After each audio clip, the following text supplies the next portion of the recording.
Hey, with Eldores Chess here, and today I am back from my school, so I will start again with posting YouTube videos. And what about starting with two famous YouTubers who also play chess? Trisha Paytas, known in Amy Winehouse videos and Eminem videos, and Klein, one of the founders of H3H3, together with Hyla. He has a family. So Ethan starts with e4. Trisha responds with a Sicilian.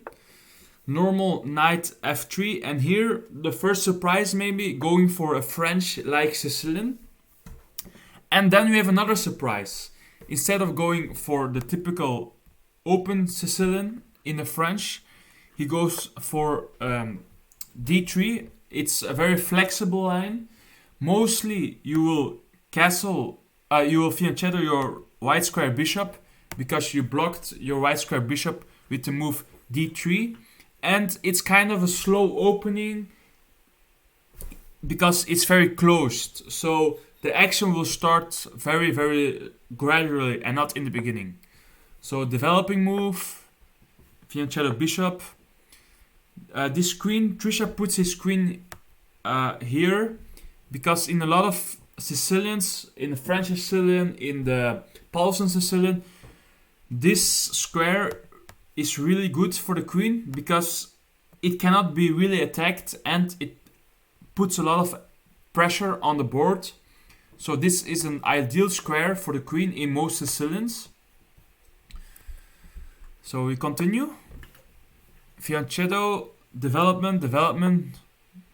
Here, with this fianchetto bishop, Trisha doesn't want his rook on that line, so she puts her rook on b8, castles, and now instead of going for maybe a typical development move, Trisha says, okay, you played a very modest opening. You didn't really open the center up. You didn't go for an opening advantage. So I can play more aggressive and take initiative on the queen side. In this typical structure, white is stronger on the king side and black is stronger on the queen side. Like in most Sicilians where white castles king side. So now we have counter in the queen side. a6 to defend a possible retake. Trisha doesn't want to take with the rook. This is also maybe because, let's say, takes, then this knight gets a great outpost. So Trisha reinforces with the a6 pawn.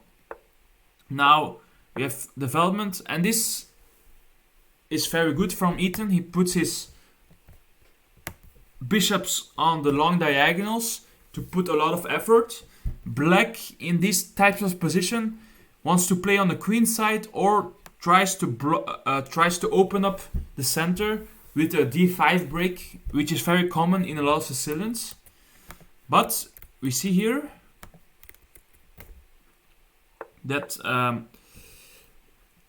Trisha is preparing the d5 break, but the problem is, let's say she goes for the d5 break.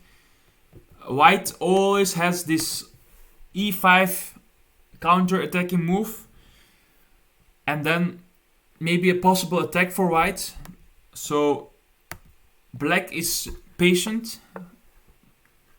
White develops his queen also on the c file, putting maybe pressure in the future on h7, staring down the queen, and maybe putting pressure on the c5 pawn in the future.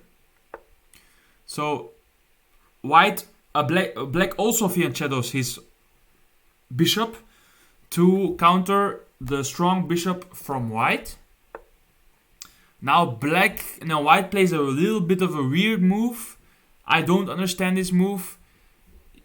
Your bishop is on a good diagonal, but this diagonal maybe for attacks, but I think this is too premature. And Trisha punishes it immediately by going knight e6, knight e8, and we have the first exchanges of pieces, because in close position a lot of pieces stay on the board. So if you really like slow positions, play close positions like the King's Indian attack against a Sicilian or against a French. It will give a lot of a play and a lot of very tactical, very positional, very complicated, very messy positions.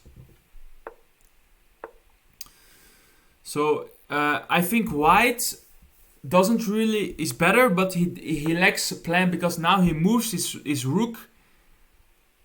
Black tries to have more force on the b file, and then he moves his rook again. So and he moved this dark square bishop to c8 and then turn to b2. So is black better in this position? Maybe a little bit, but white is kind of not really doing anything, not making real progress. He's kind of retreating and just moving his pieces. So black takes, he wants to exert pressure on his pawn, and black sets up a trap for white. So in this position, I think white took the pawn, and white thought, okay, he's going to take the b pawn, I'm going to take this a pawn, and we have a game. But in this position, Ethan Klein made a horrible blunder. So pause the video and find the winning sequence for Trisha Paytas. So in this position, we can see this queen is totally offside. And here's a rook, and all the squares are taken. All the squares. So what do we do with the queen that's trapped? We attack it. Notice that there are a lot of moves. So the only move she can go is here, and then. And here Trisha Paytas makes a blunder actually. She can actually play bishop b5, and then you have a bishop for a queen. But now she plays this. Now you have a rook for a queen. Both is winning, and she probably saw both, but yeah, it's how do you say, very weird. But watch out, because let's say it's -7 on the engine. So in this position, Ethan is totally lost, but he tries to go for a cheapo, and he tries to attack and use this pin, but the king is so open, it doesn't matter if you lose a piece. This queen is so strong in open position. All Ethan Klein's pieces are badly placed. There's 20,000 tactics in the room. There's so many tactics, and in this position, threatening checkmate, Ethan Klein resigned the game. Thank you for watching.